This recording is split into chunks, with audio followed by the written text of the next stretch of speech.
Thank you very much, Rich, for that kind introduction, and thank you all for being here. I'm not sure what was more intimidating, hearing the aura of Rich Gillespie before I ever even met him and interviewing with him or being introduced by him. But Rich did just fine as he always does. And as I like to say, as Rich said too, I always joke with people that I moved down here for school because of the Civil War history in the area, and nobody's ever kicked me out since, just like Rich. So I'm glad to still be here. And I've certainly learned plenty from Rich and many of you in this room over the years. And so it's just a great pleasure to be here this afternoon talking about a topic that I've been around for quite some time.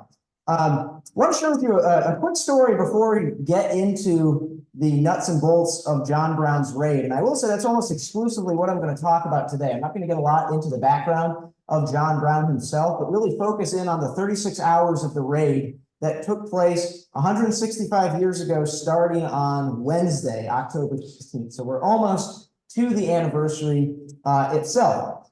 But when I was an intern at Harpers Ferry, I was just actually speaking in this room a couple of hours ago in the second story above the John Brown Museum, which I'm sure many of you have been to. We gathered all the interns together for intern orientation day, and there were myself and a few other interns from the living history branch. There were interns from the education branch as well, from maintenance and grounds and law enforcement, you name it. All of us were together in a room. And we were sitting together in a circle. And the fellow who was leading the orientation, a ranger by the name of David Fox, who I learned quite a bit from, as well with the John Brown story, we sit together in a circle, and he says, okay, first thing we're going to do is an icebreaker to get to know everyone. Of course, nobody likes doing icebreakers on a Monday morning or whatever it was. But we're sitting there and he says, okay, I want you to give me your name, give me the school that you went to, and I don't know, give me the last movie that you watched. And so my roommates and I, who were from all different parts of the country, I was from New York, I had another intern roommate from Michigan, one from Massachusetts, one from Oregon even. Many of them, it was their first time to Harpers Ferry. And so we decided we were really going to get immersed in the John Brown story. I had known about the John Brown story, known some of the particulars, but not really a lot of the details. So we decided we're going to come up with a list of movies to watch about John Brown and whatnot. And it just so happened that the night before our orientation, we watched the 1940 film Santa Fe Trail about John Brown, which for those of you who have seen it, I'll explain more in just a little bit. Not exactly the most accurate depiction of John Brown's raid by any stretch of the imagination. So as soon as David Fox had told us, name the last movie you watched, we all looked at each other, young budding people in our careers trying not to get fired, and we all thought, oh no, we just watched like the worst movie on John Brown, most inaccurate movie on John Brown, and we're in trouble. So we're going down the line, and all four of us, answered consecutively. Hi, I'm Kevin Pawlak. I'm at Shepherd University, and the last movie I watched was Santa Fe Trail. And didn't want to say it too loud and just move on. And the reason for that, this is a screenshot that I took, one of my favorite moments from Santa Fe Trail. This is meant to be John Brown's raid in Harpers Ferry, Virginia at the time. Yes, that is the deserts of California where this was filmed, okay? And for those of you who have seen John Brown's fort, which is there in the back, John Brown's fort is not a 3-story, 8-sided brick fortress, okay? It's a much smaller fire engine house. And there was no artillery involved in suppressing John Brown's raid. I should say that. No cavalry charges, heroic cavalry charges, or anything like that. But when put this program together, and again, just focusing solely on the raid, what I found when my co-author and I, John Eric and I, were putting together the book, he basically wrote, as we like to say, he wrote from the cradle to the Kennedy farm. So basically, literally the moment that John Brown and his raiders leave the Kennedy farm to begin their raid on Harpers Ferry on the evening of October 16, 1859. And I wrote from the Kennedy farm to John Brown's death. So he had to cover 59 years of John Brown's life in the same number of pages that I covered the last 6 weeks of John Brown's life, which is quite a challenge for both of us, as you might imagine.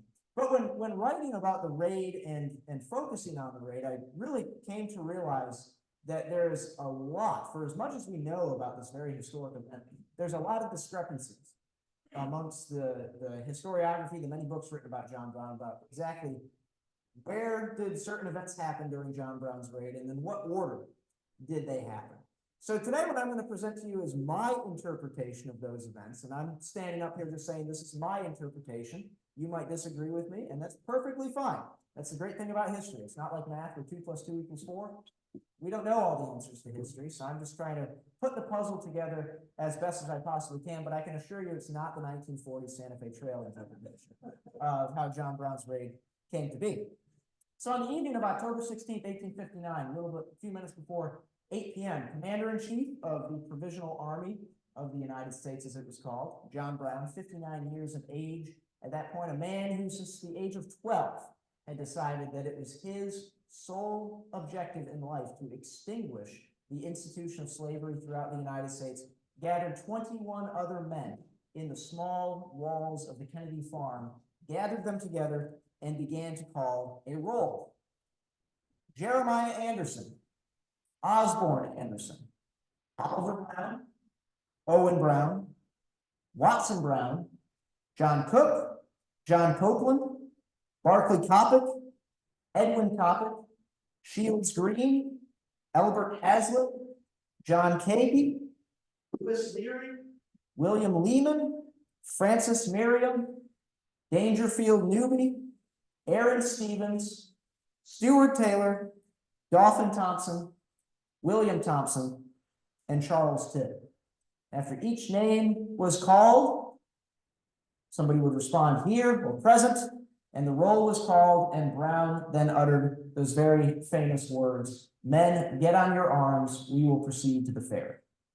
3 men were left behind at the Kennedy farm to manage the supplies and soon to begin forwarding supplies to Brown's forward base there in Harpers Ferry. John Brown himself mounted into a wagon in the cool, drizzly October evening of October 16th, and the rest of the men followed behind with ponchos, cloaking the weapons that they held close to their bodies, of course, well aware of what they might be walking into.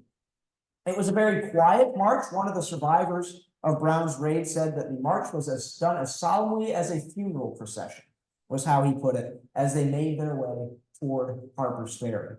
After a couple of hours of walking, it was only about a 5-mile walk from the Kennedy farm to Harpers Ferry. They made their way along the towpath of the Chesapeake and Ohio Canal. Across the Potomac River, they could see the faint gaslights of Harpers Ferry growing brighter and brighter as they made their way closer to the ferry itself. Once they got within shouting range of the lower town itself, the men began to buckle on their accoutrements, take off their ponchos, and get ready for what might be coming their way, which of course they were well aware may very well be fighting and battle to try and extinguish and put out the institution of slavery throughout the United States. As they approached to the bridge carrying the the Baltimore and Ohio Railroad across the Potomac River, which is the bridge that you can see toward the left side of this sketch there that was made shortly after Brown's raid ended on October 18th, 1859. They managed to capture the watchman on the Baltimore and Ohio Rail Bridge. He was not really a security guard, but he was just walking back and forth, making sure that the bridge was clear for any trains passing through the night. Bill Williams was the man that they captured. They then proceeded across the bridge, having secured that passageway into Harpers Ferry, made their way to the front gate of the Armory yard, which is what you can see in this photograph here. You can see there's sort of a blurred out image of a horse just to the right of the horse as you're looking as that main gate. And Brown and his men tried to force open the stout iron fencing and iron gates of the United States Armory.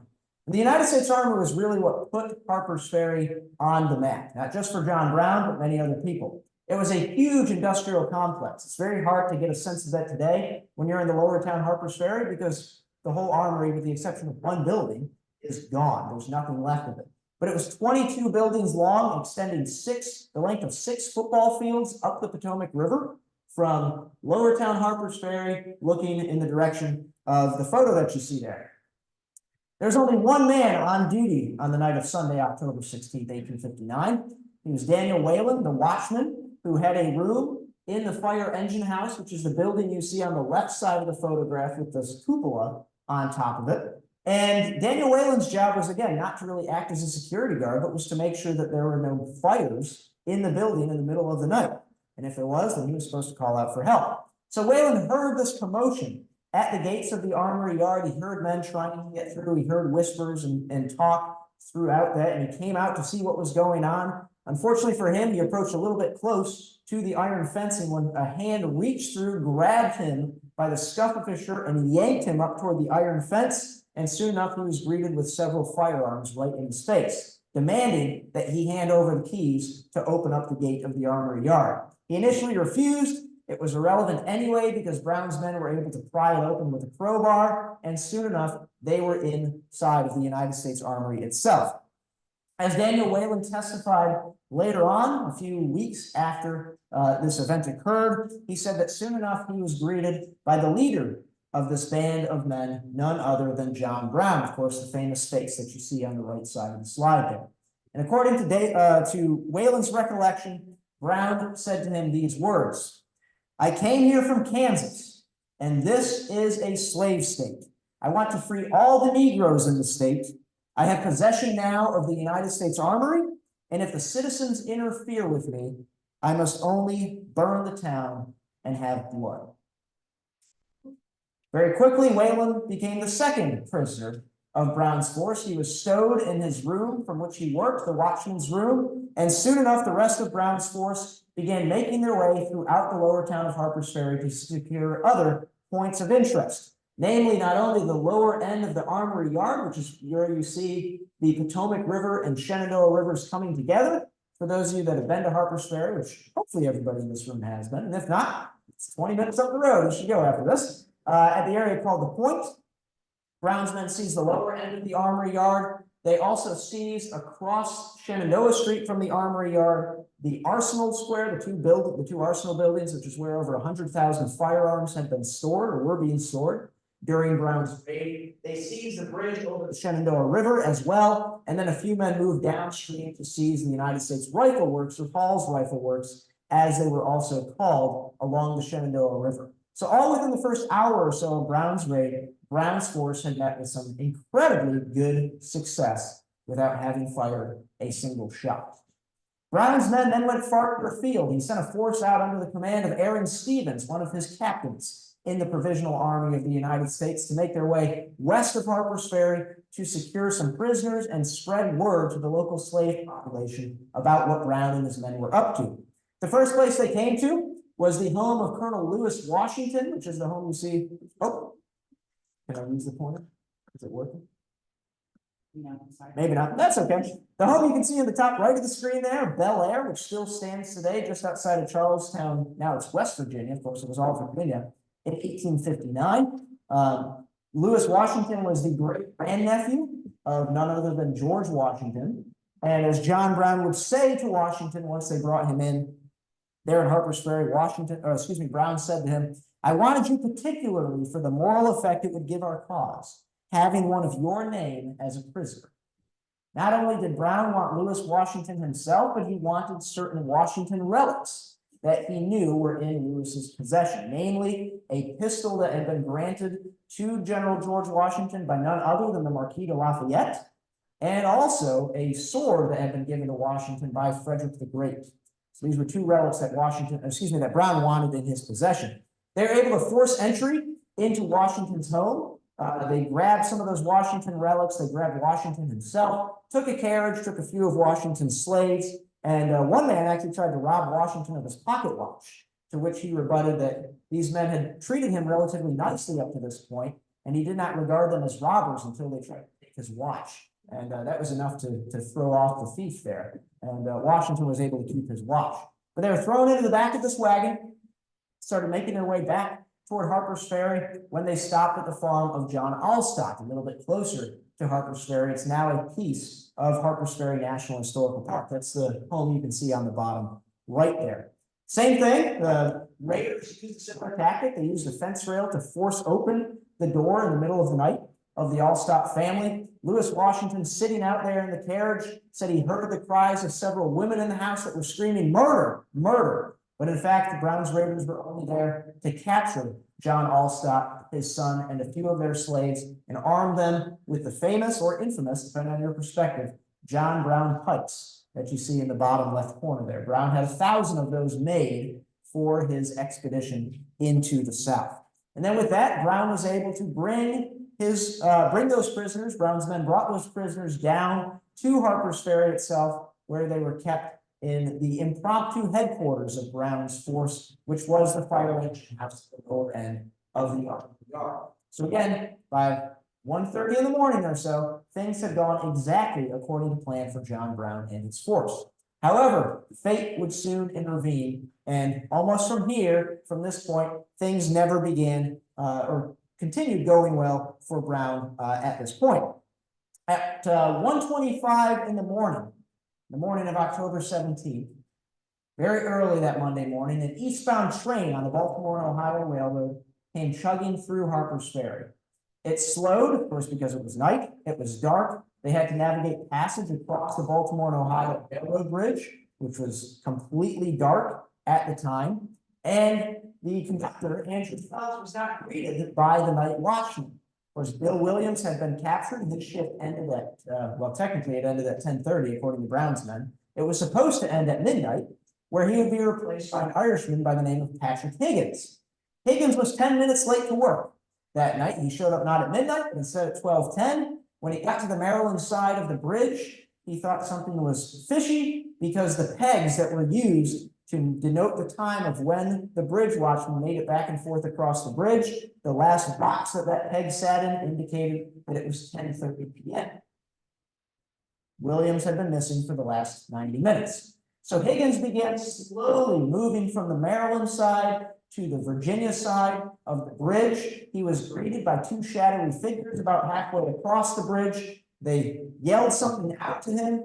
He replied, which was not the code word that they were looking for. And very quickly, those two men, of course, as we know it to be, Brown's Raiders, grabbed Patrick Higgins, was able to wrestle himself free, began darting down the south end of the bridge, or heading south on the bridge to the Virginia shore. A couple of bullets followed him. One actually went through his hat and just barely nicked his scalp as he made it to safety in a hotel, the Wager House Hotel, at the point, and began spreading word about what was going on. So for that reason, when Andrew Phelps showed up with his train at 1:25 in the morning, there was no watchman to greet him on the bridge. Naturally, he became suspicious. He and a few other men disembarked from the train. They were joined by a free black baggage master on the Baltimore and Ohio Railroad, Hayward Shepherd. He is the man seated on the right side of the screen there. This is the only known image of him. Of course, it's not a great one either, unfortunately. But these men walked out onto the bridge to try to figure out exactly what was going on. And as they made their way across the bridge, they were once again challenged, just as Patrick Higgins had been. Those men did not provide, once again, the right response. Through the shadows, Hayward Shepherd, Phelps, and a few others could see rifles being raised up to the shoulders of these men, and they began to head south back to the Virginia side of the bridge. A shot was fired. It hit Hayward Shepherd in the back, on the left side of his back, and the bullet came out just underneath his heart. He was carried from the bridge to the platform of the Baltimore, Ohio train station, where he lingered until about 3 o'clock that afternoon on October 17th. So ironically, the first man killed in John Brown's raid was none other than a free black man. And from here, again, things would not go according to plan. Andrew Phelps decided he did not want to take his train across the railroad bridge, which was filled with passengers who were wondering what was going on. Naturally, John Brown tried to assure him that it was okay. Brown himself said, "I'll put my life on it that you will be safe crossing that bridge." But Phelps decided to wait until about 6:30 on the morning of October 17th, when there was enough light that he could see that the bridge was safe to cross. He would bring his train across, get to the first telegraph station east of Harpers Ferry on the rail line at Monocacy Junction, just outside of Frederick, Maryland, and begin dispatching letters to Baltimore and Washington, D.C., indicating that there was trouble on the line at Harpers Ferry. By Phelps's own admission, he believed there were 150 to 200 what he called abolitionists raiding the Harpers Ferry Armory and arson. The first response that he got back told him that he was crazy and that he was wrong and that he didn't know what he was talking about. And Phelps began to reiterate that what he saw was truthful and that Harpers Ferry and the Baltimore and Ohio Railroad were now under attack. Now, in the midst of all this, as that train began chugging east, a lone rider from Harpers Ferry, who I call the Paul Revere of John Brown's raid, began making his way west from Harpers Ferry. That's the man you see on the top left of your screen, Dr. John Starr, who was staying in a hotel in Lower Town, Harpers Ferry. He was awoken in the middle of the night by that gunshot on the bridge. He looked out of his hotel room window, which overlooked the main entrance to the United States Armory, where Brown had first gained access, and he saw a wagon with armed men and several slaves, as he didn't know they were slaves, but as black men, carrying pikes, moving things, what he thought, from the Armory across the bridge and into Maryland. Naturally, this aroused his suspicion. He went to go investigate, see what was going on. He actually made his way right up to the front gate of the United States Armory, where he was nearly accosted, but was able to escape, mounted on his horse, and began riding west from Harpers Ferry early on the morning of October 17th to spread the word that something was not exactly right. Of course, citizens began to flock to Harpers Ferry. First, it was just your everyday citizens. Many of the workers at the United States Armory were going to work that morning, and as they showed up at work, they were imprisoned by Brown's men and thrown in one of the rooms of the fire engine house itself.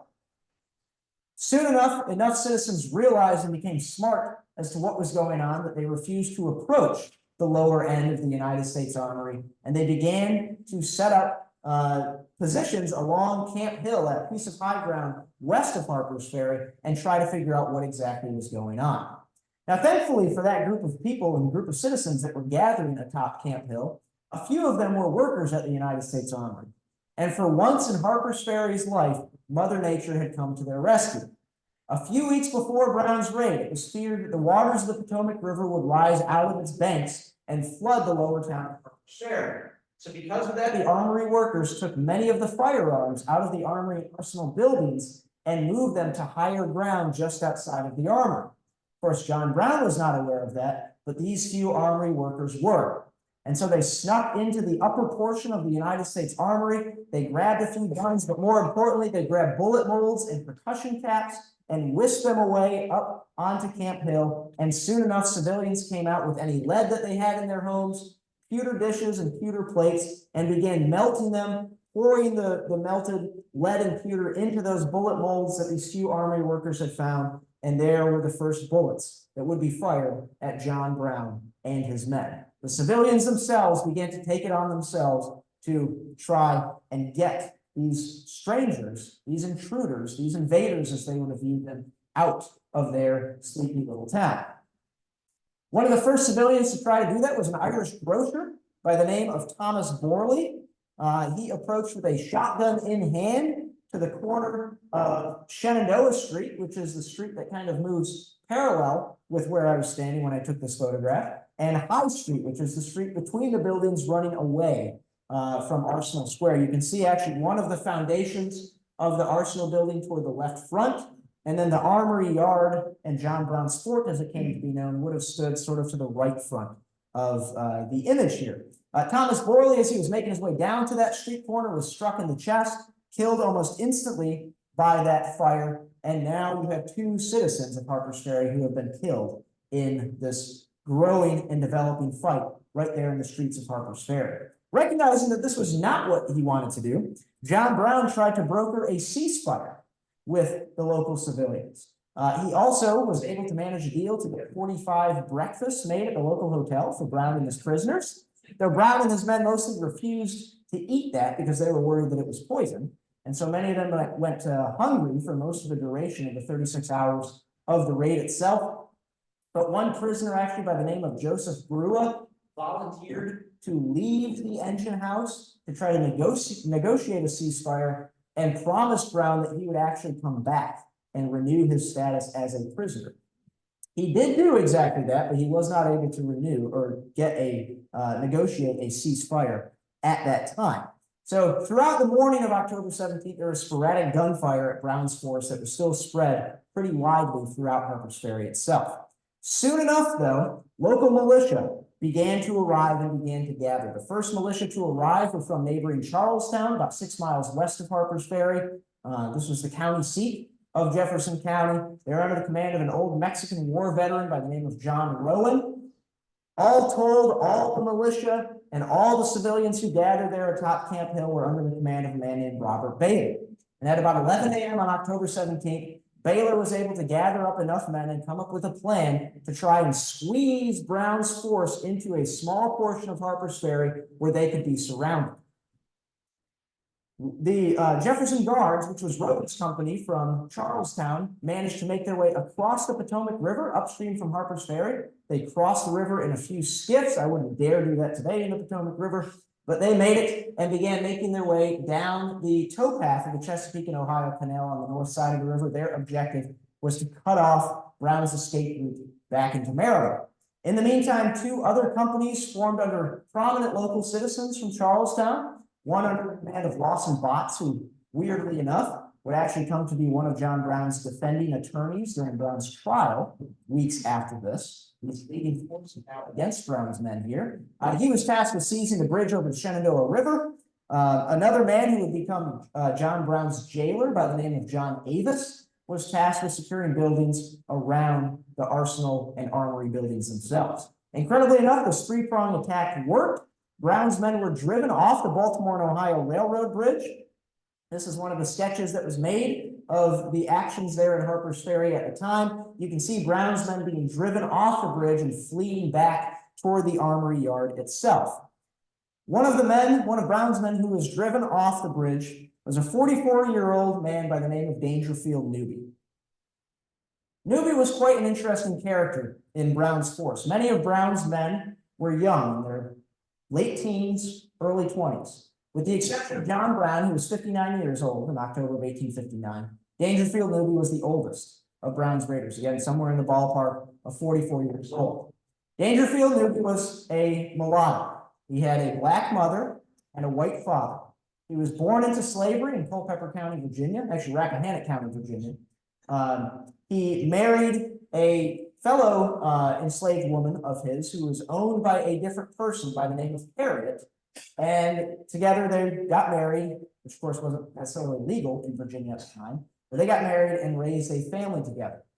Newbie was eventually freed by the people who owned him according to Virginia law in 1859, and Newbie moved to Ohio, meaning that as he was moved to Ohio, he left behind his wife and children in slavery in the state of Virginia. Newbie attempted several times to work out a deal with Harriet's and the children's owner. Constantly, he would come up with a price with Harriet's owner, and for whatever reason, it's a bit debated, the owner would constantly up the price. As soon as Newbie got enough money, the owner would up the price that he was asking for, and so Newbie was not able to free his family.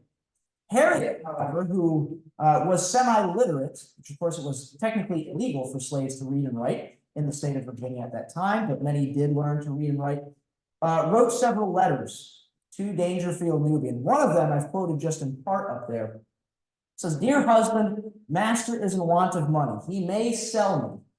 Come this fall, money or no money." In another letter, she reiterated that, worrying that if she was sold, her and Dangerfield and their children would never see each other ever again. Perhaps for reasons like this that Dangerfield Newbie decided to join John Brown's force. And not only was he fighting for the freedom of his people, he was literally fighting for the freedom of his family. And as Newbie was driven off of the bridge, the Baltimore and Ohio Rail Bridge, running back toward the Armory, a local civilian, according to some sources, loaded a 6-inch rail spike into a shotgun, saw Dangerfield Newbie standing in the streets of Harpers Ferry below him, and opened fire. That rail spike cut a wound right through Dangerfield Newbie's throat. He fell onto the street, bleeding out in the street, and eventually would die from that wound, the first of Brown's raiders to be killed, in what of course came to be known as Brown's raid. And what's important now to remember when thinking about the raid is we may think of this as a relatively small affair and a small action a couple of years before the Civil War started. I was just out in Western Virginia, well, it's not West Virginia, I guess, a couple of days ago looking at some of the early actions of the Civil War, Philippi, things like that, and those actions weren't much bigger than John Brown's raid here in Harpers Ferry. And for the people who experienced this, whether they were raiders or whether they were civilians or militia, this was war, this was a battle. And just to drive that point home, one member of the local militia, who later on went on to serve for 4 years in the Confederate Army, saw plenty of horrors on battlefields across Virginia, Maryland, and Pennsylvania during his service in the Confederate Army, recalled years later after the Civil War of Newbie's wound. He said, "I never saw on any battlefield a more hideous There, Newbie lay in the streets of Harpers Ferry. Soon enough, his body will be rooted through by hogs, by civilians looking for souvenirs, rifling through his pockets, including, according to some accounts, cutting off his ears for souvenirs as well, unfortunately. And Newbie's family was eventually sold into slavery in Louisiana. Many of them, some of them would survive and actually come back to Virginia after the war, but of course they wonder how long it took them to learn the fate of Dangerfield Newbie. Brown, realizing the bad situation that he was in, now once again tried to negotiate a ceasefire. He sent out one of his raiders by the name of William Thompson to try and negotiate this, but at this point, the local civilians were in no mood for negotiating a ceasefire. They grabbed Thompson and whisked him away to a hotel room in the Wager House Hotel, where he would sit for the next several hours with his hands tied behind his back on that chair in the hotel room, waiting for his fate to be decided. Not satisfied by that, John Brown sent out a second party of his to try to negotiate a ceasefire. This time it consisted of his own son, Watson, another member of the raiding party, Aaron Stevens, and the director or the superintendent of the United States Armory, a man by the name of Archibald Kitzmiller. You don't see that name floating around all too often these days. As they ventured out with a white flag tied to a handkerchief above their heads, these three men, as they ventured out from the engine house, were shot at. Watson Brown was struck severely in the chest. He would struggle his way back to the engine house, where he died a few hours later. Aaron Stevens, who was a big, bulky man, I would say he probably would have looked like an NFL linebacker in today's day and age, was shot 6 times and lay there in the streets of Harpers Ferry. He said, as Kitzmiller was walking away, realizing that he was now free to go and did not want to get shot, Stevens said, "I have been cruelly deceived," to which Archibald Kitzmiller replied, "I wish I had remained at home." I think that pretty much said it for a lot of these civilians. Aaron Stevens lay out in the middle of the street, but because of the rifle fire going back and forth, nobody volunteered to go out and try to grab him and bring him to safety. Finally, John Brown's prisoner, Joseph Brewer, volunteered to go out amidst the gunfire, carry Stevens to a hotel room in one of the nearby hotels, and then once again voluntarily returned back to be a prisoner of John Brown. So Aaron Stevens sat dying in a hotel room in the area of the Point. So things were getting very bad for Brown and his raiders. It would only get worse when a few hours later, more militia showed up, this time from Martinsburg, under the command of a Mexican War veteran by the name of Edward Albertus. They charged right down the main street of the Armory yard. They were able to drive Brown's men into the engine house itself and free most of Brown's prisoners, though at the cost of 8 militiamen wounded. This was the bloodiest of the fighting with the militia and Brown's raiders during the course of the action itself. Shortly after this, things are only going to continue to escalate from this point. Remember that there's ebbs and flows to the action. There's a lot of gunfire being fired back and forth. And at this point, probably about 3, 4 o'clock on the afternoon of October 17th, the town mayor, Harpers Ferry's town mayor, Fontaine Beckham, decided that he would go out and investigate and scout out Brown's position in the fire engine house. You can see this is a sketch of what the inside of the fire engine house might have looked like. A few of the slaves that Brown and his men had captured from the Washington and Allstott farms and that had come in from the surrounding countryside had bored holes large enough to fit a rifle barrel through in the heavy wood and oak doors of the engine house so that Brown and his men could continue shooting and engaging with the militia and citizens that were surrounding them. And one of Brown's raiders, Edwin Coppock, was peering out of one of these holes, and he saw a man standing behind the water pump, the pumping station along the railroad, and he would constantly lean his head out to take a look at the engine house, put his head back, lean his head back out again, and it was none other than the town mayor, Fontaine Beckham. And Coppock eventually said, "If that man puts his head out one more time, I'm going to take a shot at him." The hostages inside said, "No, don't shoot, because they're going to continue shooting at us." Coppock did not listen. Fontaine Beckham took one more lean around that water tower. Coppock fired off a shot. Bullet struck Beckham very near the heart. And because of the situation or the location where he was, where it wasn't easy to get him, he died there bleeding out on the railroad tracks of the Baltimore and Ohio Railroad. The loss of the town's beloved mayor threw everybody into a fit. And by the way, this is Fontaine Beckham's grave in Charlestown, West Virginia, that you can still go see today. So it threw everybody into a fit. They wanted revenge on Brown's raiders that they had easy access to. A group of civilians, militiamen, which at this point was just it was a mob. One man said that the mob was half armed and half drunk at this point. The local bars and saloons viewed this influx of people coming into Harpers Ferry as a way to make a little bit of money. So they opened up their bars, which of course is not a good situation when you have people that are half armed and drunk. But they went into the Wager House Hotel and they wanted to go and hang and lynch Aaron Stevens. They walked into his room, realized that he had been shot 6 times, he was in a lot of pain, and they said basically, well, you're going to die anyway, so we'll let you die. They moved down to the next room where William Thompson, one of the first of Brown's raiders to try and negotiate that ceasefire, was tied with his hands behind his back. They immediately moved into the room. They threatened to kill him, to lynch him right there in the room, when all of a sudden intervening was his wife, who pleaded with the mob not to kill William Thompson, not because she wanted to protect his life, simply because she didn't want to clean up the mess in her room. So they agreed to take Thompson out of the Wager House Hotel. They dragged him, literally one man grabbed him by the throat and dragged him out onto the bridge over the Potomac River. While gasping for air, Thompson was heard to say, "You may take my life, but 80,000 will rise up to avenge me, carry my purpose of giving freedom to the slaves." He was dragged out to the edge of the bridge, a pistol put to his head, the trigger pulled, and his body thrown into the Potomac River. Alongside Raider William Lehman, who a few hours earlier had tried to escape, been caught in the Potomac River, had his body wash up on a rock there in the river. But Thompson and Lehman's remains would be used as target practice by the militia and civilians there inside of Harpers Ferry itself. That brought an end to the action in Harpers Ferry on October 17th, 1859. And as one civilian of the town wrote of that night, he said it was a cloudy and moonless sky that hung like a pall over the scene of war.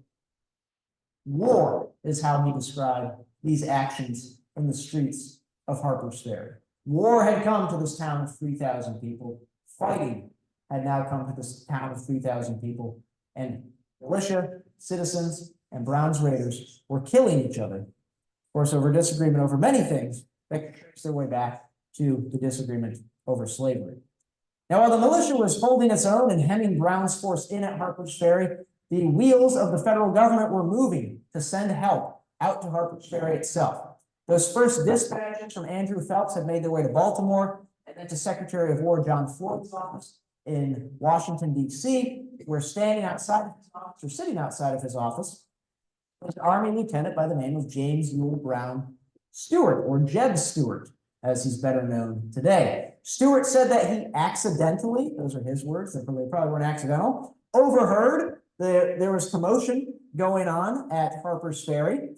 Stewart then volunteered to run dispatches to the nearest soldier that the War Department wanted to lead that force of what became 86 United States Marines pulled from the Washington Navy Yard to go out to Harpers Ferry and subdue this raid.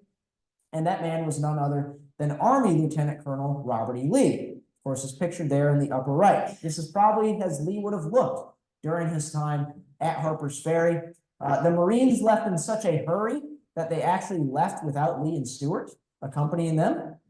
So a special train had to be made in Washington, D.C. to Frederick, Maryland in the cab of a locomotive.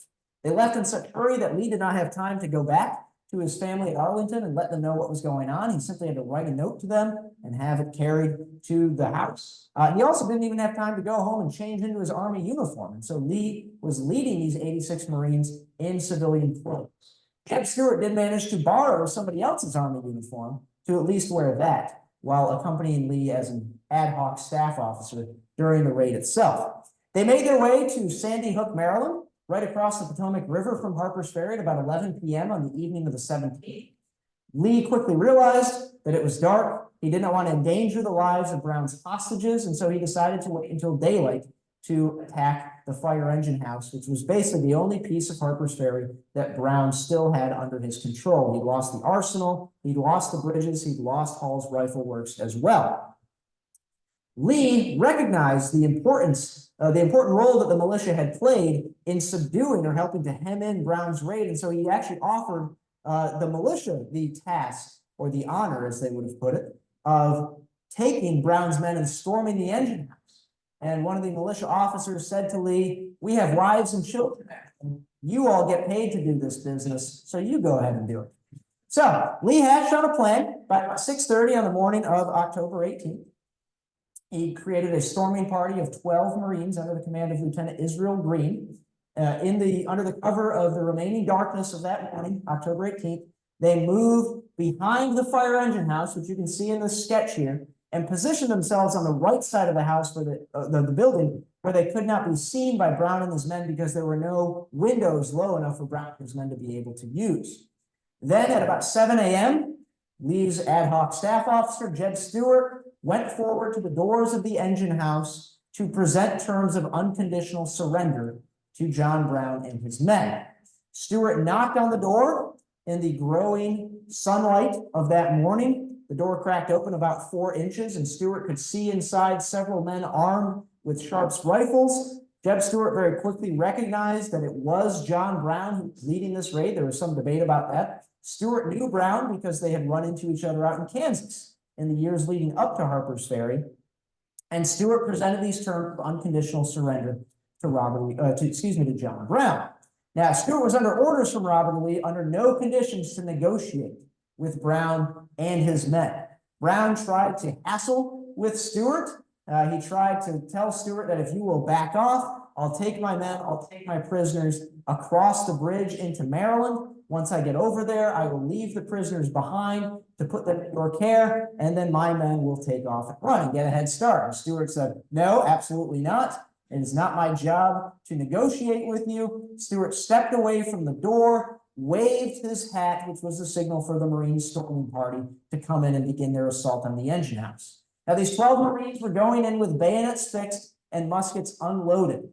Lee worried that in the chaos of the situation, of course, with battle smoke commencing in the engine house, that if the Marines had their weapons loaded, they might accidentally wound or kill some of Brown's hostages.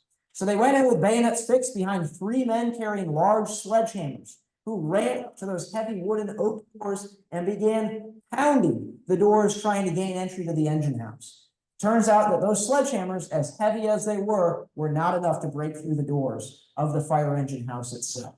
Those men backed away. Lieutenant Israel Green noticed a heavy fire ladder sitting in the main street of the Armory yard, ordered his men to grab that, and they used it as a battering ram. They backed up from the door, ran into the door once, and it didn't make a budge in the door itself. So they backed up again, ran forward as fast as they possibly could, aiming for the same point in the door, and they were able to break just a very small portion of the door off in the bottom right corner. By this point, again, it's still relatively dark. Battle smoke has engulfed the area as Brown and his men had been firing on the Marines, and Lieutenant Israel Green himself got down onto his hands and knees, crawled through the hole in the door, and made his way to the back wall of the fire engine house, where he found none other than Brown's most prominent prisoner, Colonel Lewis Washington. Green greeted Washington. He said that Washington shook hands with him and then pointed to a man standing between the doors of the fire engine house. And Washington yelled to Green, "There is old Osawatomie," meaning John Brown. That was one of Brown's nicknames from his time out in Kansas. Brown heard what Washington yelled and so turned to take a look at Israel Green. At that moment, Green, armed with his flimsy dress sword, ran toward Brown, raised it over his head, and tried to almost basically decapitate Brown. Because it was just a flimsy dress sword, though, it whacked Brown on the back of the neck. It did not cut through his neck, but provided a pretty serious wound to Brown, knocking him onto the ground. Green then took his sword again and tried running it right through John Brown's heart. However, depending on which story you read, and I don't think anybody really knows exactly what the sword hit. It hit something hard, whether it was a breastplate, hard bone or whatever in Brown's body, hard muscle, whatever it might be, and the sword literally bent double into the shape of a U.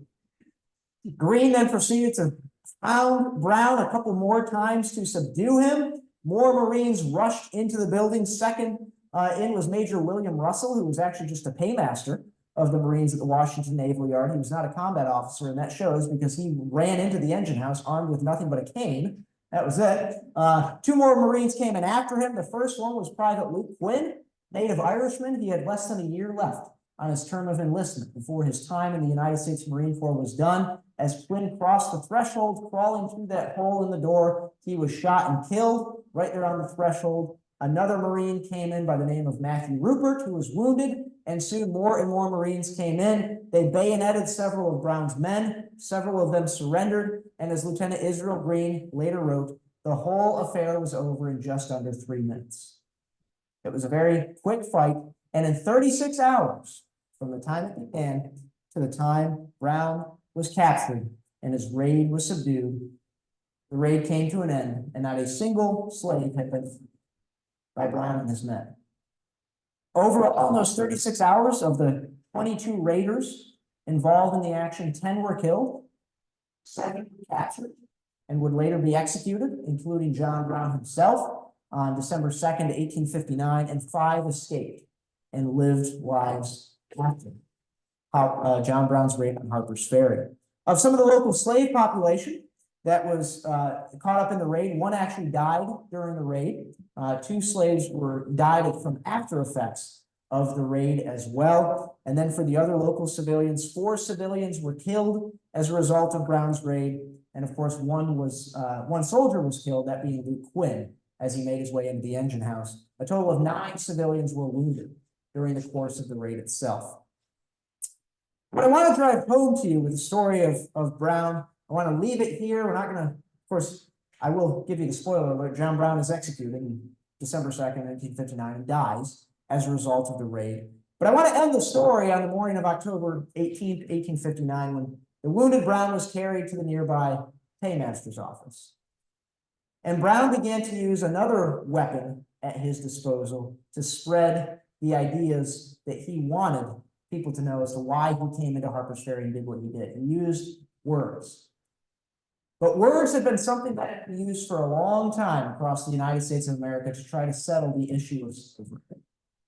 And what I think is so important about the story of those 36 hours of Harpers Ferry is that this is now not words that are being used to try and determine the issue of slavery. It's people who are willing to fight and die and kill one another over that very issue. Yes, it had happened before, but for the most part, it was in faraway places out in Kansas and out west. What John Brown had done was brought that war on slavery right into the public eye by taking the war into Virginia. And while, of course, it would be 18 months until the Civil War officially began, according to many history, April 12th, 1861, in Charleston Harbor, South Carolina, many people, both Northerners and Southerners, made the argument that the first shots, the first casualties, the first deaths of the Civil War were not in Charleston, South Carolina, or Philippi, West Virginia, or Manassas, Virginia, but instead at Harpers Ferry in October of 1859. And nobody said it best than Frederick Douglass, who returned to Harpers Ferry in 1881 and several times thereafter to give a speech. And he had said that after Brown's raid, he said, and during what we think of as the actual Civil War from 1861 to 1865, the United States Army, quote, found it necessary to do on a large scale what John Brown attempted to do on a small one, to be the process of emancipation. And Douglass ended his speech by saying, if John Brown did not end the war that ended slavery, he did at least begin the war that ended slavery. So I think the argument can very much be made that those early days of the Civil War were not April of 1861, but instead October of 1859. So thank you all very much for coming out. I'm going to turn it back over to Ed here real quick.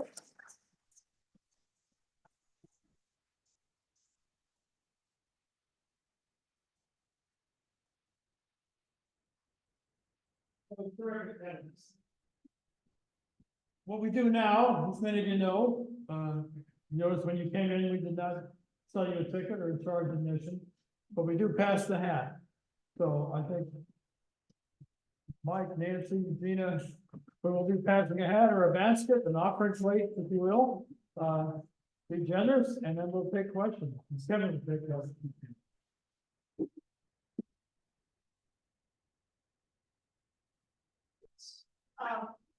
Malcolm has not speak in the history. You said John Brown was in Kansas. Is that where you grew up and when? Yeah. Where is Kennedy Farm? Yes, so John Brown was from Higgins. This is just a real brief background of John. Before May 9th, 1804 in Connecticut. He was born into a incredibly devout Calvinist family. Believed very much in predestination.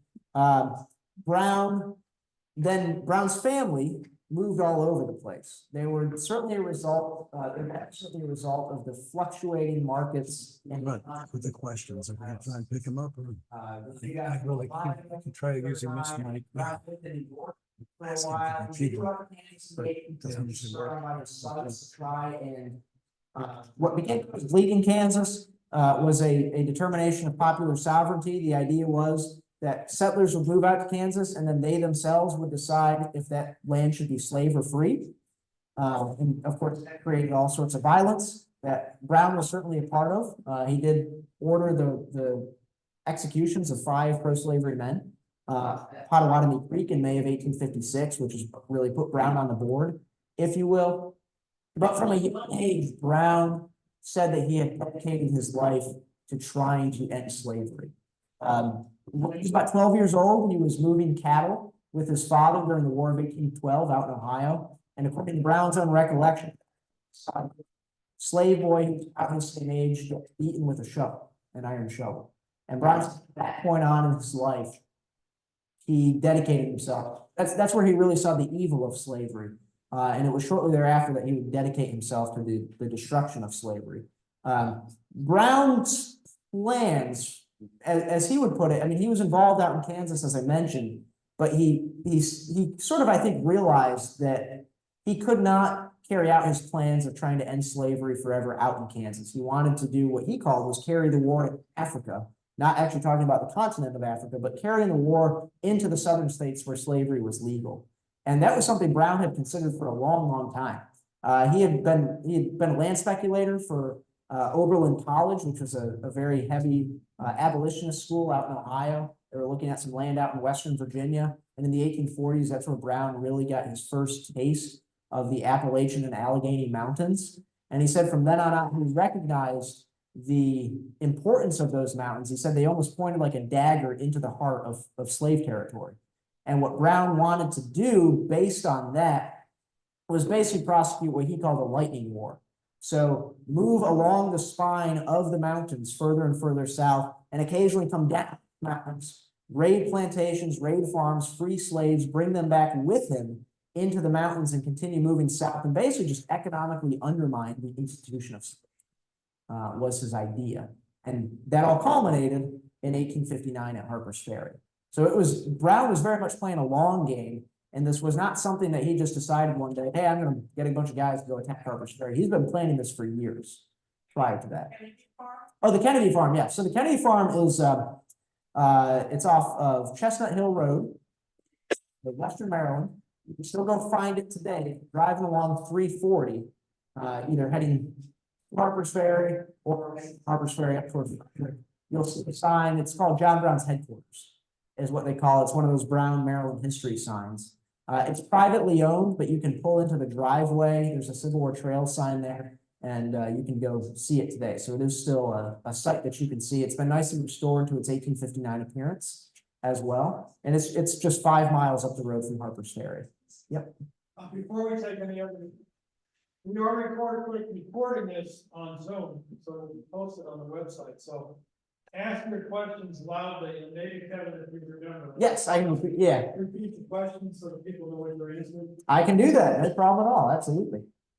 Yes. You address the prominent black intellectuals he approached for support. Yes. Yeah, the question is about specifically the black intellectuals that Brown approached about joining him on the raid. Most notably, the two most notable were Frederick Douglass and Harriet Tubman, that he wanted to bring with him on the raid. Harriet Tubman refused to. I get the sense that she was not in the best of health at the time that she was approached by Brown. Frederick Douglass, Brown actually met with in Chambersburg, Pennsylvania a couple of times. Brown had met Douglass before in the 1840s. And so Brown tried to, literally, as he was renting out the Kennedy Farm and gathering his supplies and gathering a force there, he met with Douglas in a stone quarry outside of Chambersburg and tried to get Douglas to join him. Brown's expression was basically that he wanted Douglas to, what Brown said is he wanted bees to come to the hive. And he figured having a prominent person like Harriet Tubman or Frederick Douglass with him would attract more of the local enslaved population to try to increase his force. So that's why he went after Douglass. Douglass's response was, he did not think, initially Douglass thought in the 1840s when Brown had first proposed his plan, Harpers Ferry wasn't mentioned at all, but Brown had proposed his plan about using the mountains to stage this lightning war against slavery. Douglass thought it might have worked.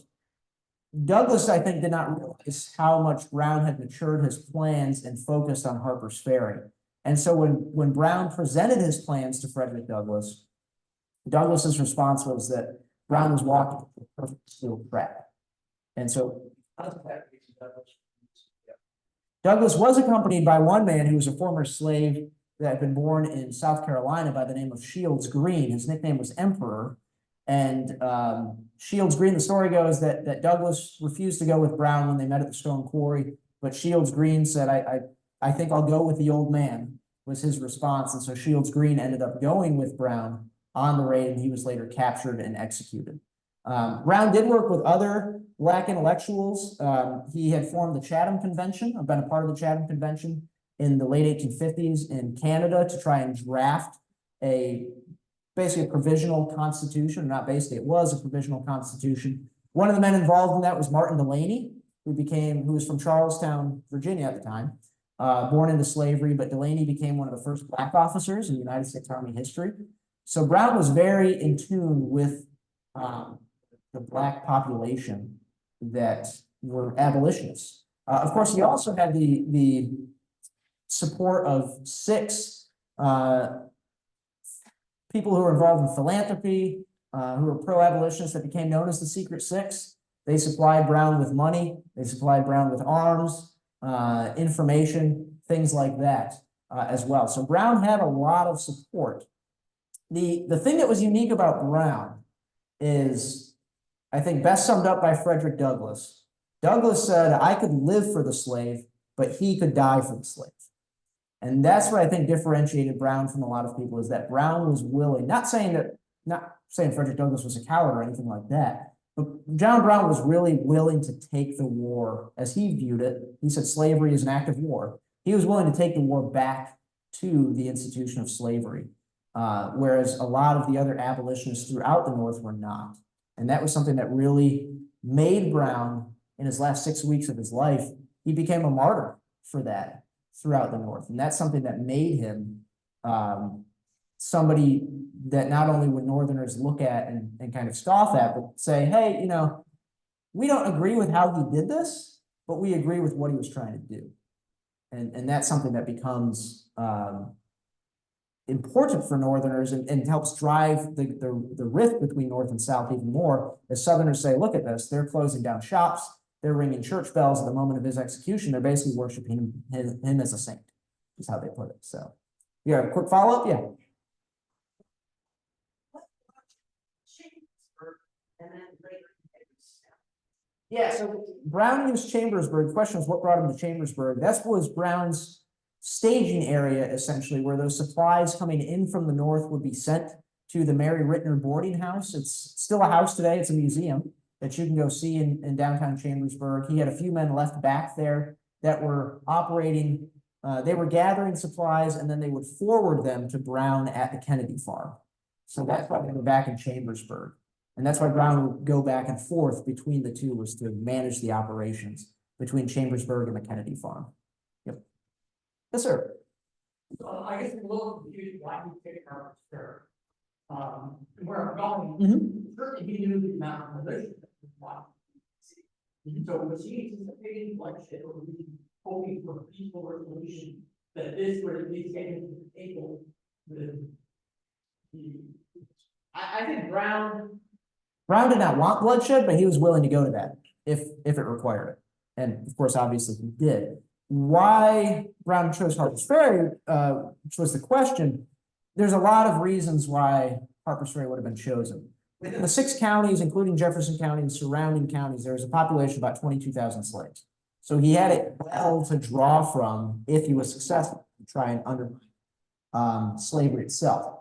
Also at Harpers Ferry, which is, it's a bit debated, I think more recently, when I started doing tours of Harpers Ferry, is Brown came there for the guns, 100,000 firearms that were stored there at Harpers Ferry at the time. Brown's men were better armed. They had Sharps rifles, which was a pretty revolutionary firearm. They were better armed than what they could have gotten in Harpers Ferry. And he only went in with 1 wagon. So there was probably not much of a chance that he's going to get many of those guns out of Harpers Ferry itself.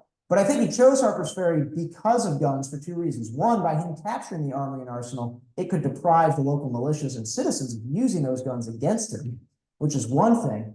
Secondly, Brown was on basically, you call him a national watch list, I guess. There was a price put on his head for, I think it was $250 by President Buchanan after Kansas. And Brown's response to that was that he would offer anybody $2.50 that would give him President Buchanan's head.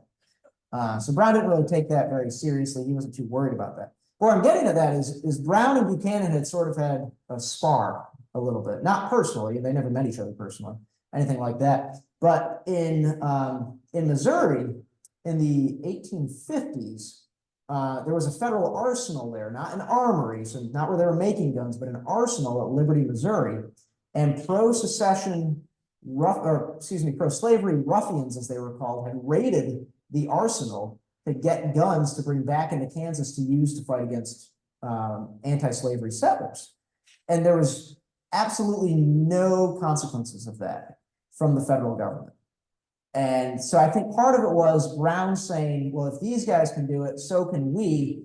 And by doing that, I'm going to poke President Buchanan in the eye and say, look at what I can do. I can take your property and you can't stop it. Certainly, so I think guns definitely did play a role. I'm not sure about Brown ever taking those 100,000 guns out of there, but that was why Harpers Ferry, the location of it was near the mountains that Brown wanted to use. And then also because it had the federal installation, the federal armory. Once Brown's men found out about that, there was a near mutiny in the weeks leading up to Brown's raid because they knew that they were going to do something with what they had done in Kansas, but they didn't know that they were going to be raiding an armory and arsenal. And actually, like I said, a few men mutinied, and Brown offered to step down from command. And the men all came together and said, no, we're going to go forward with this ultimately. So, good question. Yep. Yes.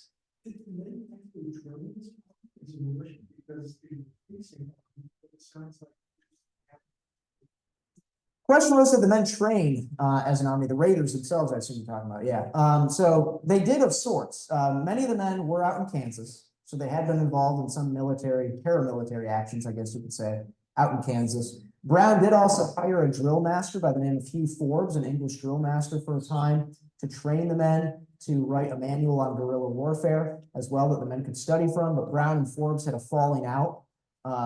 Forbes wasn't getting the money that he thought he was. And Forbes did actually write a letter to Secretary of War, to United States Senator, saying that John Brown was planning on attacking a federal arsenal and armory in Maryland. Well, of course, Harpers Ferry was in Virginia at the time, so Floyd basically threw this out and said, well, there's no arsenal and armory in Maryland, so this is just fake. We shouldn't put any stock in it. But Brown's men did, in the attic of the Kennedy farm, which was very, very confined, they did often drill with military arms and things like that to prepare for what they were about to do. So they did do some drilling, but they certainly weren't a trained military force by any stretch of the imagination. Yeah. Yes. By the way, the Kennedy farm is also re-equipped with the furniture of the time and Yes, that's right. Yes. Higgins is farm. Yeah. The question that I had was the Kennedy raiders, what proportion of them were white and what proportion of them were black, and how were they armed? The question was the proportion of black men to white men in Brown's force. He had 5 black men with him. The rest were white. So 16 white, 5 black men, or excuse me, 17 white, 5 black men that he had with him. How were the raiders armed? They were mostly armed with Sharps carbines and Sharps rifles, which again was relatively, there we go, revolutionary firearm of the time period. So they were all carrying those Sharps rifles, Sharps carbines really, on their way into Harpers Ferry during the raid. They were also armed with pistols, knives, different things like that. The pikes themselves were meant to be for the slaves that would flock to Brown's army or become Brown's army, and then they would be armed with pikes because it was thought that being slaves, they wouldn't know how to operate a firearm. They'd have to learn and train with it. So in the meantime, they'd be armed with those pikes where they could then be So effective. the blacks in this raid, Mhm. they had sharp rifles as well. Correct, yes, yep, yep, they all had Sharps rifles also. Yes, bring it back. Can you say more about the Secret Six? More about the Secret Six. Yes, they were like I said, a group of very wealthy philanthropers. Excuse me? Lewis Tappan was not one of them. I can never remember all six off the top of my head. You had like Henry Wentworth Higginson, oh gosh, John Stearns. Well, obviously there were six of them, but all rich workmen, many of whom afterward basically tried to disassociate themselves with Brown. One of them, Garrett, burned most of his papers, associated himself with Brown. One of them fled to England to avoid being prosecuted by the federal government or any of the state governments as well. The one that really I think is inspiring is Thomas Wentworth Higginson, who basically said, "Yeah, I was a part of this. Come get me if you want me." Nobody ever tried to. But they provided the financial backing to what Brown wanted to do. So again, they provided the money for food for Brown's men, to buy the firearms that Brown's men would use, to just provide whatever money Brown needed for the task that was at hand. And many of them didn't want to know the exact details of what Brown was doing. They basically just gave him, said, "Here we go, here's $1,000. Go do what you need to do." And of course, that came back to bite a few of them afterward because of that. So, yep. I noticed that just at one thing that Frederick Douglass was afraid to be prosecuted. Yes, Frederick Douglass was as well. He fled out of the country afterward for a time, worried about being prosecuted. Yeah, so it was. I mean, it was a very real possibility for a lot of these people. The federal government did have a commission in Congress that was formed to grab testimony from people, but of course, ultimately, it became a state thing. The state of Virginia was ultimately the one that tried John Brown as compared to the federal government. And it was really because James Buchanan did not want to touch that issue with a 10,000-foot pole. He did not want to touch the issue of slavery or of prosecuting Brown or anything like that. So that's why it became a state issue and a state trial instead. One question up here, yes.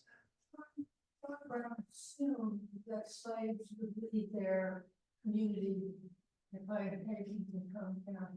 Did he have any reason to believe that? Question is about John Brown and his assumption that slaves would leave their homes and their communities and come and join him. And did he have any reason to believe that? What Brown had done or was trying to do in Harpers Ferry on a larger scale, he had done on a small scale in Missouri.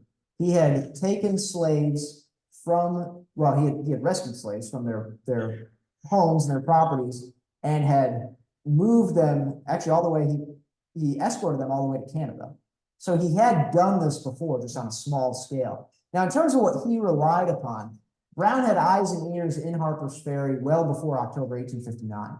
One of his men, John Cook, lived in Harpers Ferry in 1858 to gather information. He made friends with Lewis Washington, so that's how they knew that Washington had those George Washington relics. John Cook, to keep up appearances, well, I don't think to keep up appearances, but he actually got married to a local woman in Harpers Ferry, and of course, she was quite astounded to find out what he was up to. Once she didn't even know. But I think a seed had been planted about what Brown was going to do and what Brown wanted to rely on. If you think about enslaved communities, they didn't have any power theoretically under the law, right? So what they craved, what their power was having information. And so information spread very rapidly amongst enslaved communities because if you know something about someone that they don't actually necessarily know about, you have power over them, right? So it was called the Grapevine Telegraph, is the informal term for it. And it was said that if something happened 50 miles away, the Black community would know about it before the white community would know about it, because information just spread that quickly. And so Brown relied on that. When Aaron Stevens' force went west of Harpers Ferry, both out to Bel Air and the Allstott Farm, on their way back from Bel Air to the Allstott Farm, they came across a group of slaves that were out on the road, and they spread the word about what was happening in Harpers Ferry and to come and join them. And I think they hoped and assumed that that word would continue spreading amongst the local slave population, and they would come and flock to Brown. There's all sorts of debate, and something that we'll probably never know, about how many slaves did come from the countryside to join Brown's force. Some estimates say as high as 150 to 200. It's probably less than that, but certainly Brown did gather some slaves to his force there in Harpers Ferry. So it wasn't a completely, now none of them received their freedom, and some were imprisoned and sold, and probably worse after that. But Brown his plan did work slightly. There were hints of it that it might have worked. And I think Brown thought it would work, and that was the important thing. I don't think Brown went into Harpers Ferry thinking, I'm just going to go get captured and then get executed and become a martyr. Brown thought it was going to work, and there were hints that it might have, but for a lot of reasons it didn't. Yeah, Tracy. I know you. Uh-huh. I never knew this story well before you wrote the book. Did you learn something new that you hadn't known before? Did I learn something new that I hadn't learned before? I did. Nothing earth-shattering, I don't think. But I like to say, one of the cool things about the book and the book series that it's a part of is it's not only a book that you can sit in your chair at home and read and learn about this, but there's a guide component to it as well. And John, Eric, and I both realized there really has never been a guide written to John Brown's sites in the area around Harpers Ferry. So we wrote both a walking tour of Lower Town Harpers Ferry that would take you to the places where those events happened, and then a driving tour as well that will take you out to the Kennedy Farm and to the execution site in Charlestown, to the grave sites of a lot of the people who were killed during the raid that are in the area around Harpers Ferry as well. And that was something I've kind of always known about a few of those sites, but to really research that and put that together for me was eye-opening. And that really helped me figure out, if I could figure out where things happened during the raid in Harpers Ferry, it helped me piece together again, my interpretation of how the raid unfolded and took place. So it just made it clearer in my mind, being able to figure out where those events occurred, and then to stand there and look at it and make sense and go, well, they couldn't have seen, what was going on over here or anything like that. So it just helped piece together in my mind, and again, gave me a better idea of what I think at least happened during the raid. Yes. So similar to what you just said there, you said your interpretation of this. What were some of the discrepancies about either the accounts of what happened, who did what, or that? What are some of the most notable ones that are maybe consistent with how your interpretation? Yeah, it's a good question about my interpretation versus other interpretations of this, and what were some of the discrepancies there. The biggest ones are the order of events of what happened when, and in which order did they take place. You can go through a lot of different books and see things happening in different orders. They have different time frames as to when things happen. Probably the biggest discrepancy that I really tried to steer clear of is, you'll see in a lot of books, I mean, we know pretty well Edwin Coppock shot Fontaine Beckham, but we don't always know who shot who. We don't know who fired the shot that killed Hayward Shepherd or mortally wounded Hayward Shepherd on the bridge, because it was dark. It was 1 o'clock in the morning. Nobody could see anything. 3 guys had guns. 3 guys probably fired, and who knows whose bullet hit Hayward Shepherd, anything like that. There are some books that make those definitive claims as to we know who shot who. I was just reading through one book a couple weeks ago on Brown's raid, and this guy basically, or this author, essentially claimed that Dangerfield Newbie shot Hayward Shepherd, Thomas Borley, George Turner. So he killed 3 of the 4 civilians. And I just think it's hard to claim that. It's hard to say that. So it's mostly just the order of events that took place and where exactly those events happened. Is the biggest discrepancies that I had with other books. And it's whether you're reading accounts of people at the time period who disagree with each other, or authors that write 150 plus years after these events took place. Nobody seems to really agree, and I think nobody really seems to know. I think it's okay. We're not going to know everything, but it was such a chaotic, confusing situation. You have people who have never performed military action like that before that are now thrust into this situation. For example, when Luke Quinn is running into the fire engine house, we don't exactly know who shot him. I've seen people claiming it was someone and someone else and whatnot.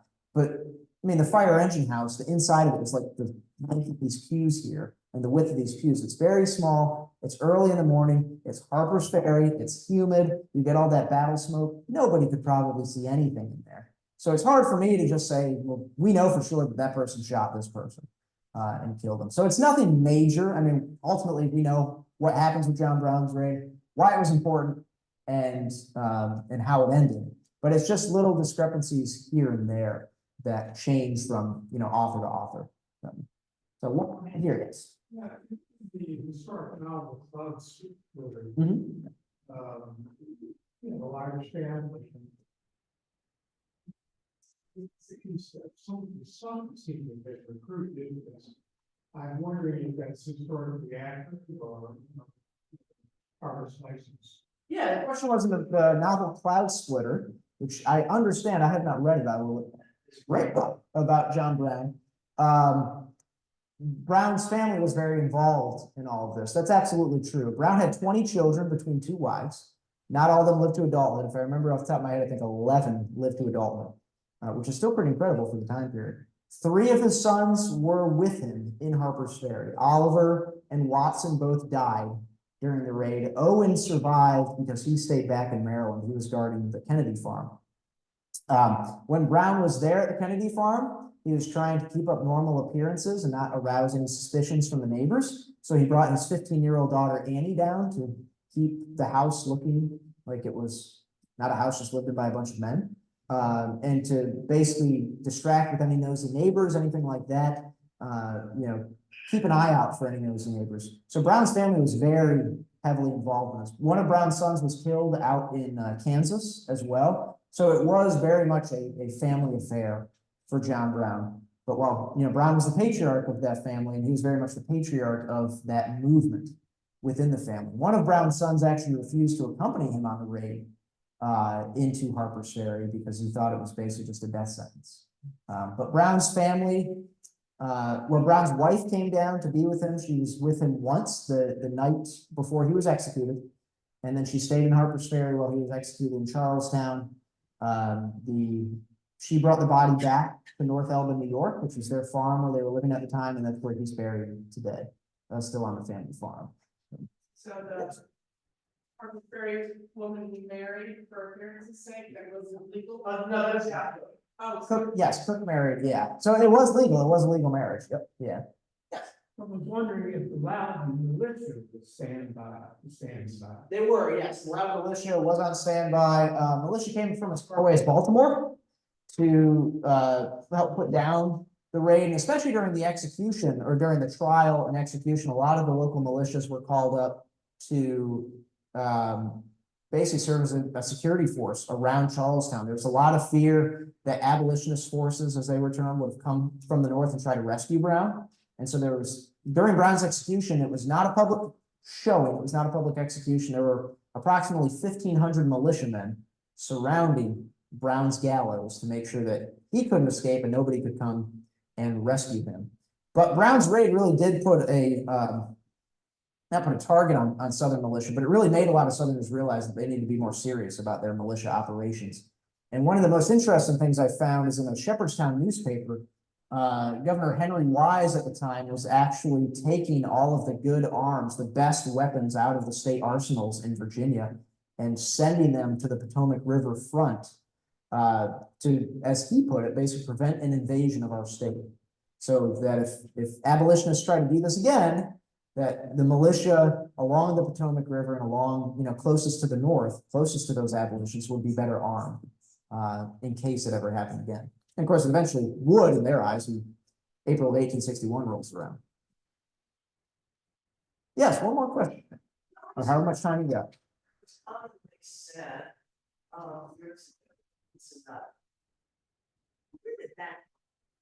Question is, was John Brown insane? Was he a nut? As he put it, where did that come from? It actually came from Brown's defense attorneys. His lawyers, which of course were not necessarily on Brown's side, like I said, Lawson Botts, one of the guys who led people to shoot at Brown's men, was one of Brown's defense attorneys for a time.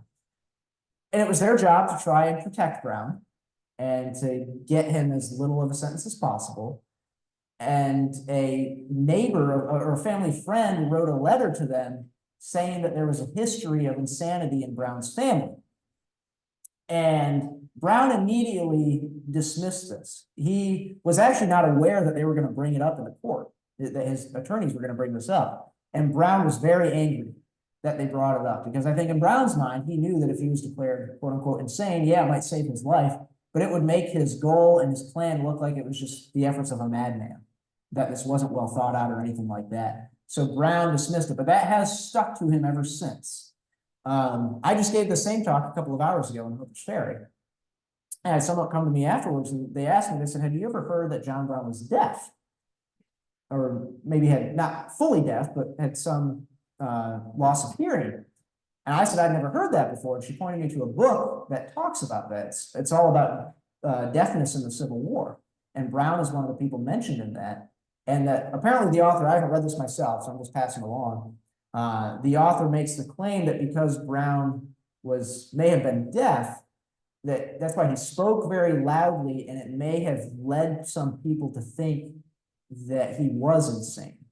Now, of course, we'll never know for sure. I mean, the amount, the physicians that we have today, they didn't have back then. The diagnoses that we have today, they didn't have back then, anything like that. But one of Brown's biographers, I think one of his best, David Reynolds, took a real good look at this in his biography of Brown. And he reached the conclusion that there was no evidence that Brown exhibited any signs of insanity. And I think that's a pretty good conclusion. So, and, yeah, Rich. I have to ask you this question. Uh-huh. For many years, historians, and particularly local historians, have been playing with the Harpers Ferry raid story. One of the questions that keeps presenting itself, you partially addressed, and that is the degree to which slaves in Jefferson County responded. My question is, have you seen any evolution in that since you began tracking this story and today? Question is, any evolution in the idea of the amount of slaves that joined Brown's force, especially from Jefferson County? Yeah, I think There has been some. I think it's just kind of generally been said that, Brown didn't free any slaves, it was a failed raid, etc. There has been some more scholarship that's taken more seriously testimony by people who were there, like Andrew Phelps, who says there's 150 to 200 people that are a part of Brown's force. And of course, we know Brown had 18 men with him in Harpers Ferry. There have been some articles that have been written that take that more seriously and attest to the fact that, Phelps was panicked. Other people talking about Brown's force being that large were panicked, but I don't know about that panicked. I mean, that's a big jump from 20 people to 200 people. And like I said, I think some historians have started taking that a bit more seriously and looking at that. Now, again, I don't know if it's 200 people, but I sort of do lean on the side that I do think some slaves did make it into Harpers Ferry and join Brown's force. And we probably will never find out about them because they were either sold south away from here or they vanished into the night when things started going poorly for Brown and his men and disappeared. So it's just, it's something we'll never really know, but I do think there is some truth to that idea that Brown did have some slaves come to join him in Harpers Ferry. I seem to recall reading that he had some people, maybe black people with free positions to reinforce him there at Harpers Ferry and give them a way out of Harpers Ferry if they were through a rail line or something like that, as I recall, a rail line. A rail car, that they could actually take away many more weapons for a step two, stage two type of affair. I mean, he couldn't have gone in there just thinking that he would take Harpers Ferry and occupy it, and be thinking of stealing those weapons and moving on, I should think. Is there anything that you know that would support that? Question is about Brown's follow-up plan and if he had, well, what was his follow-up to going into Harpers Ferry? Did he have a rail car or anything like that? I've never seen anything like that. Of course, we'll never really know because Brown, he only lives for another 6 weeks. What his plan was. I think Brown kept things very close to the chest, but I've never seen anything to indicate that there was another force waiting in the wings that would rescue Brown and help take more firearms out of Harpers Ferry, anything like that. I think Brown probably hoped that would be the case, not necessarily with a rail car, but I think he hoped that the local slave population would rise up and join him. And of course, they never did in great enough numbers for him to overcome the handicaps in his plan and being trapped in Harpers Ferry itself. I think Brown's plan was to go into Harpers Ferry, gather up some supplies, basically ring like as Thomas Jefferson said of slavery, like a fire bell in the night, say to the local slave population, we're here, come join us, and then get out and get back into the mountains where he could fight from a position of strength. And that's one of the most hotly debated questions about the raid itself with Brown is why didn't he get out when he had the opportunity to? When some of his men were telling him, okay, we came here, let's get out now, and Brown didn't. Nobody quite knows why Brown never did that. And I think part of it is he probably did not get the response that he hoped for and thought that by waiting a little bit longer, maybe he would get that response. But by waiting too long, he became trapped. And then, of course, the rest is history. So. Yes. I was wondering if the firearms hadn't been moved out of the armory up the hill, and the locals couldn't get those firearms, that particular aspect of it would have ultimately affected the outcome. Questions about the firearms not having been moved out of the armory yard, if the civilians could not have gotten to them, would that have affected the outcome? I don't think so. I don't get the sense actually that many of the firearms, if any at all, in the arsenal and armory buildings were used by the locals. There's a lot of accounts of talking about these guys are marching out with squirrel rifles, fowling pieces, American Revolution era muskets that they had hanging over their mantles, anything like that. So I don't think those guns played as big of a role in at least the militia's plan as we might think so, or as Brown thought that they might. Again, these people, I mean, you talk about, again, the story of Dangerfield Newbie, supposedly the guy loaded a 6-inch rail spike down his gun and shotgun. That's not a standard projectile, obviously. So they're using whatever they have, and they're pulling out any weapons, again, hunting pieces that they have to fight Brown and his men with.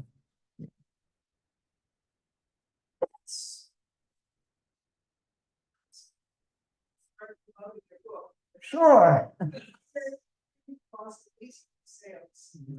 That's okay. If anybody's interested in buying the book, you're welcome to. I don't force it on anybody. But I do have it for sale in back. Credit card, cash, check. It's $15. There's books back there. So if you want to take a look at them, you're more than welcome to. If you pick it up and I see you pick it up and read it, doesn't mean you have to buy it. It's okay. So you can just take a look at it, get an idea, and then I'll be happy to go back there and sign it for you. But thank you all very much for coming out. Joining me. Don't be a great collection session as well. And enjoy the rest of the summer.